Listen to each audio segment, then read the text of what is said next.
4 ಸೌದೆ ನೀನೇ ಸುಟ್ಬಿಡು, ಬೇಡ ಕಳಿಸ್ಬೇಡ ಅವ್ರ ಜೊತೆ ನನ್ನ, ಬೇಡ. ನಾನು ಹೇಳಿದ್ನಲ್ಲವ ಮಕ್ಕಳಿಲ್ಲ ಅಂತ. ಇಲ್ಲ ಕಣವ, ನಂಗೆ ಯಾರೂ ಇಲ್ಲ ಕಣವ, 4 ಸೌದೆ ಹಾಕ್ಕೊಡು, ಸುಟ್ಟಾಯ್ತೀನಿ. ಎತ್ತಕ್ಕಾಗಲ್ಲ ಅಂದರೆ ಆಟೋದಲ್ಲಿ ಕರ್ಕೊಂಡೋಗಮ್ಮ. ನಮ್ಮ ಕಣ್ಣಲ್ಲಿ ನೀರಲ್ಲ, ರಕ್ತ ಬರುತ್ತೆ. 8 ತಿಂಗಳಾದರೂ ಅಜ್ಜಿ ಮನ್ಸಲ್ಲಿ ನೋವು ಎಷ್ಟಿತ್ತು ಅಂದರೆ, ಒಂದೇ ಒಂದು ದಿವಸ ಆದರೂ ಹಾಸ್ಪಿಟ್ಲಲ್ಲಿ ನನಗೆ ಮಕ್ಕಳಿದ್ದಾರೆ ಅಂತ ಹೇಳಿಲ್ಲ, ನನಗೂ ಕೂಡ ಹೇಳಿಲ್ಲ ಅಂದರೆ ಆ ತಾಯಿ ಎಷ್ಟು ನೋವು ತಿಂದಿರಬೇಕು. ಅಲ್ಲ ಮಕ್ಕಳೆಲ್ಲ ಬರ್ತಾರೆ, ಎಲ್ಲ ಬರ್ತಾರೆ, ಹೋಗಲಿಲ್ಲ ಮೇಡಮ್ ಅಜ್ಜಿ. ಯಾವುದೇ ಅವ್ರು ಕರೆದ್ರು, ಬಾ, ಬೇಡ ಅಂದರೆ ಇದ್ಬಿಡು ಅಂದರು. ಕೊನೆಗೆ ಕರೆದ್ರು, ಬರಲ್ಲ ಅಂತಲ್ಲ, ಸರಿ ಆಯ್ತು ಇದ್ಬಿಡು, ಬಿಡಪ್ಪ ನಡಿಯಪ್ಪ ಹೋಗೋಣ. ಇದೇನು ಗಲಾಟೆ, ಅಯ್ಯೋ ಇದೇನು ಅಲ್ಲ, ಇನ್ನು ಸ್ವಲ್ಪ ಹೊತ್ತು ನೋಡ್ತಾ ಇರಿ. ಎಲ್ಲ ರೆಡಿಯಾಗಿ ಬಂದ್ಬಿಟ್ಟಿದ್ದಾರೆ ಎಲ್ರಿಗೂ ಅಷ್ಟು, ನನಗೆ ಅಂತಲ್ಲ ಇಡೀ ಪ್ರಪಂಚಕ್ಕೆ ತವ್ರ ಮನೆ ಅದು ರೈಲ್ವೆ ಸ್ಟೇಷನ್ ಅನ್ನೋದು. ಯಾರೇ ಜಗಳ ಮಾಡಿದ್ರು ಮನೇಲಿ ಬೈದ್ರೆ ಹೊಡೆದ್ರೆ ಆರಾಮಾಗಿ ಬಂದಲ್ಲಿ ಮಲಗೋದು ಜಾಗ ಇದೆ. ಅದು ಏನು ಮಾಡಿದೆ ಅಂದರೆ ಅಜ್ಜಿ ಈ ನೋವಿಗೆ ಒಂದು ಬಟ್ಟೆ ಹಿಂಗೆ ಸುತ್ಕೊಂಡಿದೆ ಎದೆಗೆ. ಅದು ಬ್ಲಡ್ ಬರ್ತಾ ಇದೆಯಲ್ಲ, ಆ ಬ್ಲಡ್ಡು ಕ್ಯೂ ಹನಿತಾನೇ ಇದೆ. ಹಿಂಗೆ ಒಂದು ಬಟ್ಟೆ ಹಿಂಗೆ ತುಂಬ್ಕೊಬಿಟ್ರೆ ಆ ಬಟ್ಟೆ ನೆಂದು 2 ದಿನ ಅಲ್ಲುಜ್ಜಿಲ್ಲ ಅಂದರೆ ಇರೋಕ್ಕಾಗಲ್ಲ, ಹತ್ತಿರ ಹೋಗೋಕ್ಕಾಗಲ್ಲ. ಆ ಸ್ಮೆಲ್ಲು ಬಂದು ಕೆಟ್ಟ ಸ್ಮೆಲ್ ಬರ್ತಾ ಇದೆ. 4 ಹೆಗಣ ಸತ್ತರೆ ಎಷ್ಟು ಸ್ಮೆಲ್ ಬರುತ್ತೋ ಅದಕ್ಕಿಂತ 3ರಷ್ಟು ಬರುತ್ತೆ ಸ್ಮೆಲ್. ಮತ್ತೊಂದ್ಸಲಿ ಡ್ರೆಸ್ಸಿಂಗ್ ಮಾಡಿಸ್ಕೊಂಡು ಆಟೋದಲ್ಲಿ ಕರ್ಕೊಂಬರ್ತಾ ಇರ್ತೀನಿ. ಕರ್ಕೊಂಬರ್ಬೇಕಾರೆ ಎಲ್ಲಿಗವಾ, ಮನೆಗ, ನಿನ್ನ ಮನೆಗ? ಇಲ್ಲ, ನಿನ್ನ ಮಕ್ಕಳ ಎಲ್ಲೋ ಸಿಕ್ಕಿದಾರಂತೆ, ಹಿಂಗೆ ಹೇಳಿದ್ದು ನಾನು ಡೈರೆಕ್ಟಾಗಿ. ಸಿಕ್ಕಿದಾರಂತೆ ಬರಕ್ಕೆ ಹೇಳಿದ್ದೀನಿ. ಎಂಥ ಕೆಲಸ ಮಾಡಿಬಿಟ್ಟವ ನೀನು, ಯಾಕವ ಬರಕ್ಕೆ ಹೇಳ್ದೆ ಅವ್ರನ್ನ? ಬೇಡ ಕಣವ, ಅವತ್ತು ಊಟ ಕೊಟ್ಟಿದ್ಯಾ, ಬಟ್ಟೆ ಹಾಕಿದ್ಯಾ?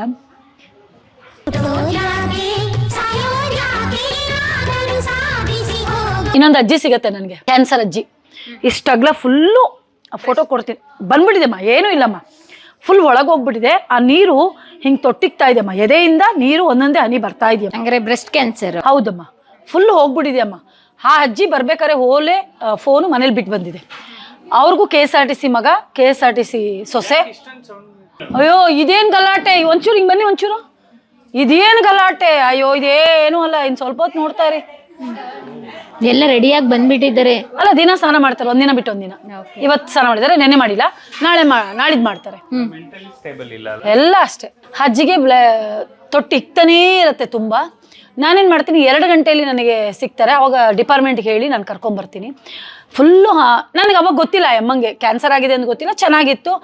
ಯಾಕಮ್ಮ ಯಾರೂ ಇಲ್ವಾ ಅಂತ ಕೇಳ್ತೀನಿ. ಆ ವಿಡಿಯೋ ಇದೆ ನನ್ನ ಹತ್ರ, ಯಾರೂ ಇಲ್ಲ ಅನ್ನತ್ತೆ. ಅವಾಗ ಡಿಪಾರ್ಟ್ಮೆಂಟ್ ಅವ್ರಿಗೆ, ರೈಲ್ವೆ ಡಿಪಾರ್ಟ್ಮೆಂಟ್ ಅವ್ರಿಗೆ ಫೋನ್ ಮಾಡ್ತೀನಿ ನಾನು. ರೈಲ್ವೆ ಸ್ಟೇಷನ್ ಒಳಗಡೆ ಇದ್ದರೆ ರೈಲ್ವೆ ಡಿಪಾರ್ಟ್ಮೆಂಟ್ಗೆ ಸಂಬಂಧಪಡುತ್ತೆ, ಹೊರಗಡೆ ಇದ್ದರೆ ಪ್ಲಾಟ್ಫಾರಮಿಂದ ಹೊರಗಡೆ ಇದ್ದರೆ ಪೊಲೀಸ್ ಸ್ಟೇಷನ್ಗೆ ಸಂಬಂಧಪಡುತ್ತೆ. ಇದೂ ಇದೆ, ನನಗೂ ಗೊತ್ತಿರಲ್ಲ, ಆಮೇಲೆ ತಿಳ್ಕೊಂಡೆ ನಾನು. ರೈಲ್ವೆ ಡಿಪಾರ್ಟ್ಮೆಂಟ್ ರೈಲ್ವೆ ಸ್ಟೇಷನ್ ಒಳಗಡೆ ಇದ್ದರೆ ರೈಲ್ವೆ ಡಿಪಾರ್ಟ್ಮೆಂಟ್ಗೆ ಸಂಬಂಧಪಡುತ್ತೆ, ಅವ್ರು ಲೆಟ್ರ್ ಕೊಡ್ತಾರೆ. ಹೊರಗಡೆ ಇದ್ದರೆ ಪೊಲೀಸ್ ಸ್ಟೇಷನ್ ಅವ್ರು ಕೊಡ್ತಾರೆ. ಆ ಕಡೆ ಹೋದರೆ ಯಶವಂತಪುರ, ಈ ಕಡೆ ಬಂದರೆ ಹಾರಂಸಿಯಾಡು. ಎರಡೂ ಒಂಥರ ತವ್ರ ಮನೆ ನನಗೆ, ತವ್ರ ಮನೆಯೇ. ಎಲ್ರಿಗೂ ಅಷ್ಟು, ನನಗೆ ಅಂತಲ್ಲ ಇಡೀ ಪ್ರಪಂಚಕ್ಕೆ ತವ್ರ ಮನೆ ಅದು ರೈಲ್ವೆ ಸ್ಟೇಷನ್ ಅನ್ನೋದು. ಯಾರೇ ಜಗಳ ಮಾಡಿದ್ರು ಮನೇಲಿ ಬೈದ್ರೆ ಹೊಡೆದ್ರೆ ಆರಾಮಾಗಿ ಬಂದಲ್ಲಿ ಮಲಗೋದು ಜಾಗ ಇದೆ. ಇಷ್ಟೇ. ಅದಾದಮೇಲೆ ಅಜ್ಜಿನ ಕರ್ಕೊಂಬರ್ತೀನಿ.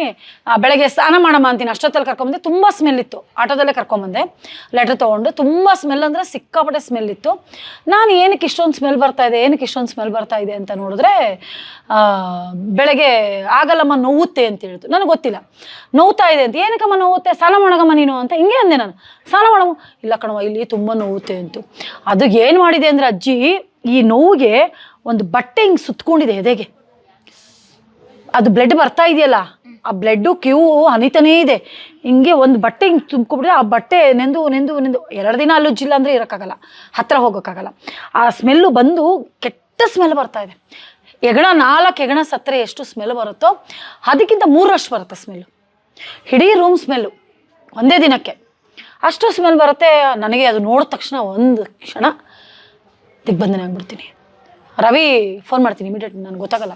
ರವಿಗೆ ಫೋನ್ ಮಾಡ್ತೀನಿ, ರವಿ ಬಾರಪ್ಪ ಇಲ್ಲಿ ಹಿಂಗೆ ಆಗೋಗಿದೆ, ಅದೇನು ನೋಡ್ಬಾರಪ್ಪ ಅಂತ ಹೇಳ್ತೀನಿ. ರವಿ ಬಂದು ಕೂರಿಸ್ಕೊಂಡು ಒಂದು ವಿಡಿಯೋ ಮಾಡ್ತಾನೆ. ದಯವಿಟ್ಟು ಇವ್ರ ಮನೆಯವ್ರು ಯಾರಿದ್ದಾರೆ, ಎಲ್ಲಿದ್ದಾರೆ, ದಯವಿಟ್ಟು ಇವ್ರ ಮುಖ ಆ ವಿಡಿಯೋಗಳನ್ನ ಆದಷ್ಟು ಶೇರ್ ಮಾಡಿ ನೀವು. ಅವ್ರ ಮನೆಯವ್ರು ಯಾರು ಸಿಕ್ಕಿದ್ರೆ ಸಾಕು, ಬರಲಿ ಹಂಗೂ ಯಾರೂ ಸಿಗಲ್ಲ, ಎಲ್ಲ ವೀಡಿಯೋ ಮಾಡ್ತೀವಿ, ಎಲ್ಲ ಅಪ್ಲೋಡ್ ಆಗುತ್ತೆ.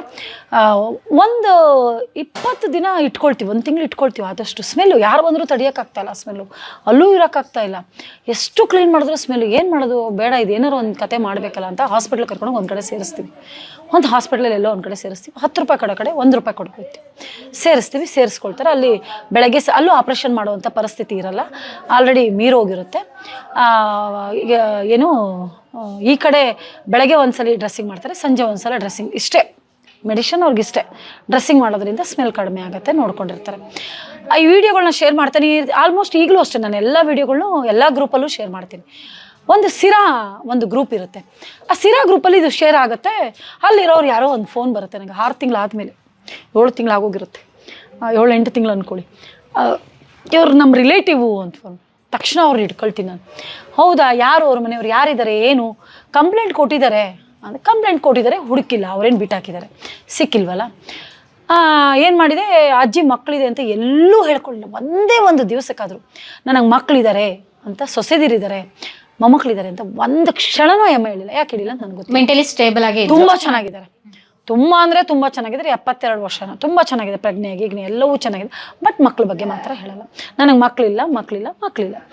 ಅಲ್ಲೂ ಹಾಸ್ಪಿಟ್ಲಲ್ಲಿ ಕೇಳಿದಾಗಲೂ ಮಕ್ಕಳು. ಆಮೇಲೆ ಏನು ಮಾಡಿದೆ, ಇಲ್ಲಿ ಫೋನ್ ಬರುತ್ತೆ ನನಗೆ, ಅವ್ರ ಮನೆಯವ್ರು ಸಿಕ್ಕಿದ್ರು ಅಂದ ತಕ್ಷಣ ಕೇಳ್ತೀನಿ, ಯಾರು ನೀವು, ನಮ್ಮ ತಾಯಿ ಅಂತ. ಹೌದಾ, ಸರಿ ಬನ್ನಿ ನೀವು ಅಂತ ಹೇಳ್ತೀನಿ. ಅವರು KSRTC ಡ್ರೈವರ್ ಒಬ್ಬರು, ಕಂಡಕ್ಟರ್ ಒಬ್ಬರು, ಅವ್ರ ಸೊಸೆ ಬರ್ತೀನಿ ಅಂತಾರೆ. ಬರೋ ಅಷ್ಟರಲ್ಲಿ ನಾನೇನು ಮಾಡ್ತೀನಿ, ಹೋಗೋ ಅಜ್ಜಿನ ಕರ್ಕೊಂಬರ್ತೀನಿ ಹಾಸ್ಪಿಟ್ಲಿಂದ. ಇವ್ರು ಸಿಕ್ಕಿದ್ರಲ್ಲ ತಕ್ಷಣ ಅವ್ರು ನನಗೆ ಬರಬೇಕಲ್ವ ಕಳ್ಸೋದಕ್ಕೆ. 1 ದಿನ ಬಿಟ್ಟು ಬನ್ನಿ ಅಂತ ಹೇಳ್ತೀನಿ. ಯಾಕೆ ನಾನು ಹೋಗಿ ಡಿಸ್ಚಾರ್ಜ್ ಮಾಡ್ಕೊಂಡು ಎಲ್ಲ ಲೆಟ್ರ್ ಕೊಟ್ಟು ಎಲ್ಲ ಕರ್ಕೊಂಬರ್ಬೇಕಲ್ವ, ನಾನು ಒಂದು ಲೆಟ್ರ್ ಕೊಡಬೇಕು, ನಾನು ಹಿಂಗೆ ಕರ್ಕೊಂಡು ಹೋಗ್ತೀನಿ, ಎಲ್ಲ ಕೊಟ್ಬಿಟ್ಟು ಕರ್ಕೊಂಬರ್ಬೇಕಲ್ಲ ಅಂತ ಹೋಗ್ತೀನಿ. ಅಜ್ಜಿಗೆ ಹೇಳಿರಲ್ಲ ಈ ವಿಷಯ? ಇಲ್ಲ, ಅಜ್ಜಿಗೆ ಗೊತ್ತೇ ಇಲ್ಲ. ಹೋದ ತಕ್ಷಣ ಹೆಂಗಿದೀಯವ್ವ, ಆ ಮುದ್ದತೆ ನೋಡಿ, ಸಂದಾಗಿದ್ಯಾ, ಅದು ಎಷ್ಟು ಮುದ್ದಾಗಿ ಹೇಳ್ತಿತ್ತು ಅಂದರೆ, ಹ್ಞೂ ಚೆನ್ನಾಗಿದ್ದೀನಿ ಅಂತಂದೆ. ಯಾಕವ್ವ, ಮೊನ್ನೆ ಬಂದೇ ಇದ್ದೆ, 1 ಸರಿ 2 ಸರಿ ಹೋಗಿದ್ದೆ ನಾನು, ಅದಾದಮೇಲೆ ಹೋಗಿರಲಿಲ್ಲ. ಅದೇ ಫೋನಲ್ಲೇ ಕೇಳ್ಕೊತಾ ಇದ್ದೆ, ಹೆಂಗಿದ್ದಾರೆ ಏನು ಅಂತೆಲ್ಲ ಕೇಳ್ಕೊತಾ ಇದ್ದೆ, ಚೆನ್ನಾಗಿದೆ. ಆಮೇಲೆ ಆಟೋದಲ್ಲಿ ಕೂರಿಸ್ಕೊಳ್ತೀನಿ, ಅಲ್ಲೆಲ್ಲ ಲೆಟ್ರ್ ಬರ್ಕೊಡ್ತೀನಿ, ಎಲ್ಲ ಆಗುತ್ತೆ, ಡಿಸ್ಚಾರ್ಜ್ ಮಾಡಿಸ್ಕೊತೀನಿ, ಎಲ್ಲ ಆಗುತ್ತೆ. ಡ್ರೆಸ್ಸಿಂಗು ಮಾಡಿಸ್ಕೊಳ್ತೀನಿ ಆ ಕ್ಷಣ. ಮತ್ತೊಂದ್ಸಲಿ ಡ್ರೆಸ್ಸಿಂಗ್ ಮಾಡಿಸ್ಕೊಂಡು ಆಟೋದಲ್ಲಿ ಕರ್ಕೊಂಬರ್ತಾ ಇರ್ತೀನಿ. ಕರ್ಕೊಂಬರ್ಬೇಕಾರೆ ಎಲ್ಲಿಗವಾ, ಮನೆಗ, ನಿನ್ನ ಮನೆಗ? ಇಲ್ಲ, ನಿನ್ನ ಮಕ್ಕಳ ಎಲ್ಲೋ ಸಿಕ್ಕಿದಾರಂತೆ, ಹಿಂಗೆ ಹೇಳಿದ್ದು ನಾನು ಡೈರೆಕ್ಟಾಗಿ. ಸಿಕ್ಕಿದಾರಂತೆ, ಬರೋಕ್ಕೆ ಹೇಳಿದ್ದೀನಿ. ಎಂಥ ಕೆಲಸ ಮಾಡಿಬಿಟ್ಟವ ನೀನು, ಯಾಕವ ಬರೋಕ್ಕೆ ಕೇಳಿದೆ ಅವ್ರನ್ನ? ಬೇಡ ಕಣವ, ಅವತ್ತು ಊಟ ಕೊಟ್ಟಿದ್ಯಾ, ಬಟ್ಟೆ ಹಾಕಿದ್ಯಾ, 4 ಸೌದೆ, ನೀನೇ ಸುಟ್ಬಿಡು, ಆಟೋದಲ್ಲಿ ಎತ್ಕೊಂಡು ಹೋಗವ ಹೇಳುತ್ತಾ. ಅಜ್ಜಿ ಲೈವ್ ಇದೆ, ಲೈವ್ ಮಾಡ್ತೀನಿ ಅವತ್ತುವೆ, ಬೇಡ ಕಳಿಸ್ಬೇಡ ಅವ್ರ ಜೊತೆ ನನ್ನ, ಬೇಡ. ನಾನು ಹೇಳಿದ್ನಲ್ಲವ ಮಕ್ಕಳಿಲ್ಲ ಅಂತ. ಇಲ್ಲ ಕಣವ, ನಂಗೆ ಯಾರೂ ಇಲ್ಲ ಕಣವ, 4 ಸೌದೆ ಹಾಕ್ಕೊಡು, ಸುಟ್ಟಾಯ್ತೀನಿ. ಎತ್ತಕ್ಕಾಗಲ್ಲ ಅಂದರೆ ಆಟೋದಲ್ಲಿ ಕರ್ಕೊಂಡೋಗಮ್ಮ. ನಮ್ಮ ಕಣ್ಣಲ್ಲಿ ನೀರೆಲ್ಲ ರಕ್ತ ಬರುತ್ತೆ ನೋಡಿ. ಅಮ್ಮ ಹೇಳೋ ಒಂದೊಂದು ಮಾತು ತುಂಬ ನೋವಾಗತ್ತಾ. ಕರ್ಕೊಂಬರ್ತೀನಿ ಆಟೋದಲ್ಲಿ, ಸಿಕ್ಕಾಬಿಟ್ಟು ಅವಳು ನನಗೆ ತಡಿಯೋಕ್ಕಾಗಲ್ಲ, ಅವಳು ತುಂಬ ತಡಿಯೋಕ್ಕಾಗಲ್ಲ. ಲೈವಲ್ಲೇ ಹೇಳ್ತೀನಿ ನಾನು. ಕರ್ಕೊಂಬರ್ತೀನಿ, ಇಲ್ಲಿ ಯಾರಿಗೂ ಗೊತ್ತಿಲ್ಲ ನಾನು ಹಾಸ್ಪಿಟ್ಲಲ್ಲಿ ಇಟ್ಟಿರೋದು, ನನ್ನ ಮಾಲಕಂಗೂ ಗೊತ್ತಿಲ್ಲ, ಯಾರಿಗೂ ಗೊತ್ತಿಲ್ಲ ನಾನು ಹಾಸ್ಪಿಟ್ಲಲ್ಲಿ ಇಟ್ಟಿರೋದು, ಭದ್ರವಾಗಿಟ್ಟಿರ್ತೀನಿ ಅಂತ, ಯಾರಿಗೂ ಗೊತ್ತಿಲ್ಲ.